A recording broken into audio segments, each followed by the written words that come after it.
Good afternoon. My name is Mary Turner, and I am president of the Minnesota Nurses Association, but more importantly, I'm an ICU nurse at North Memorial in Robbinsdale, Minnesota. And we have just a few of the 15,000 nurses that are on strike all across Minnesota.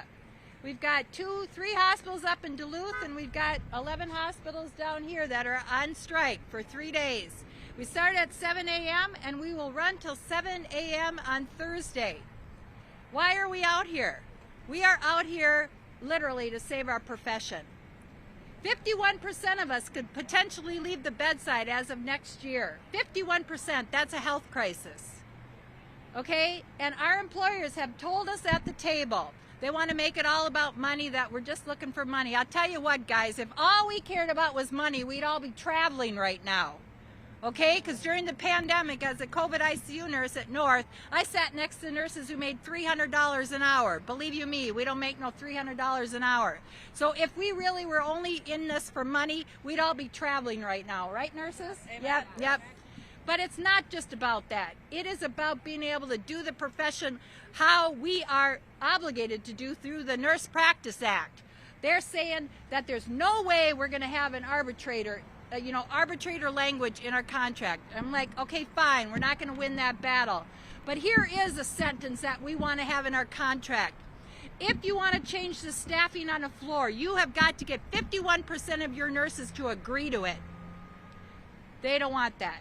Their response back is, never will we let the nurses control the staffing grids. Never will we let the nurses have a say in our staffing on our floor. Well, that means they're telling us that we will not be allowed to do the job the way we are trained to do, and that is using our assessment skills and our knowledge and our know-how to keep the patients safe. So, guys, this is a fight for our very profession. And with that, I'm going to bring on our next, just to let you know what's going on in our hospitals. I want to say one other thing about the hospitals this morning that we found out from Duluth. Found out on the line at North Memorial that our St. Luke's nurses up there, the ICU nurses that had worked 16 hours, were left on the floor because they did not send any replacement nurses to take report from them. They ended up staying almost 19 hours before they could get out on the floor. In my mind, they were being held hostage. They were being denied their right to get on the street and strike. That is their right as an American citizen, and they were being denied that. Luckily, just as I was telling my North nurses about that, Amber said they came out on the street. Praise the Lord, because I'll tell you what, that is just unthinkable, and my heart went out to those nurses up in Duluth.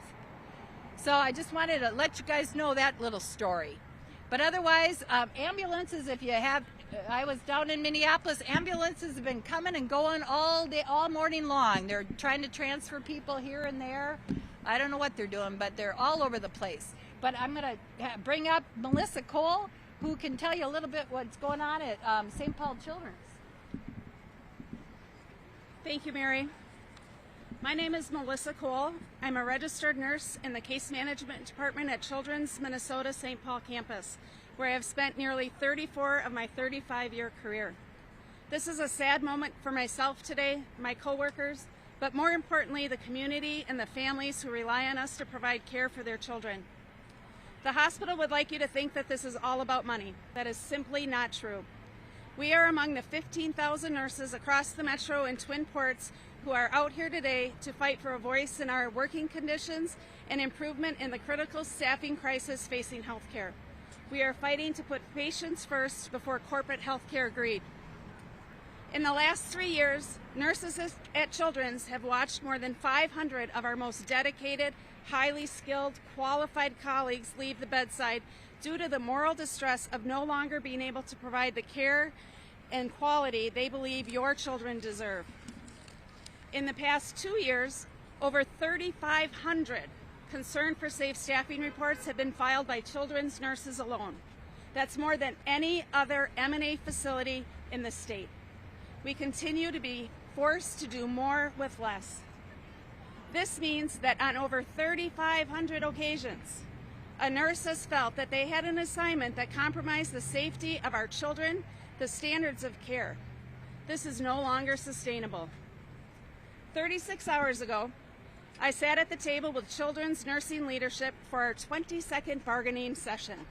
22 times my employer had the ability to do the right thing and put the safety of children first. Instead, they have committed to be uninterested in our proposals that allow nurses to have a voice in the development of safe staffing plans that would help retain and recruit nurses and that would improve the working conditions inside our facility.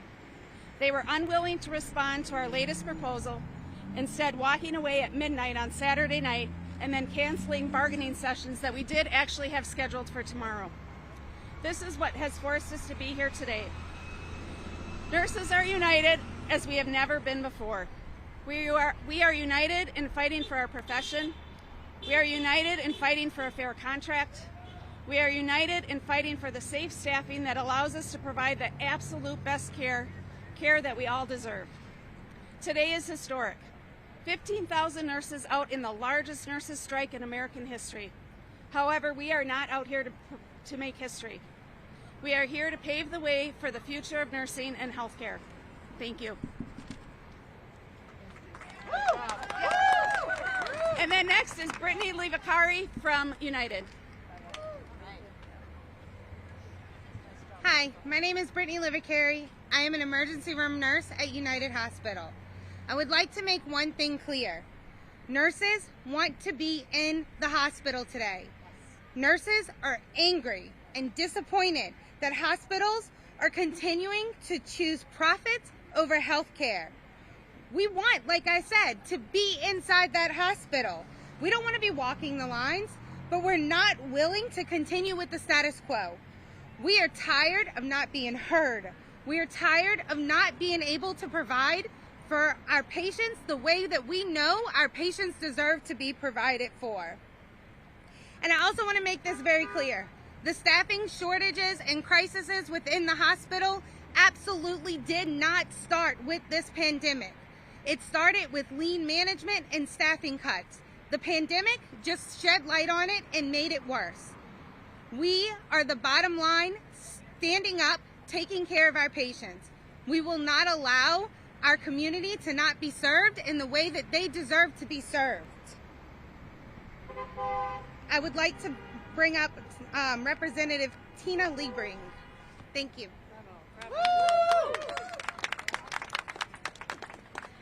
Good afternoon, everyone. I am Representative Tina Liebling from Rochester, and I chair the Health, Finance, and Policy Committee in the Minnesota House of Representatives.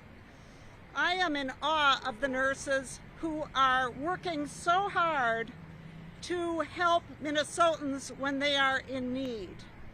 This is a tough profession.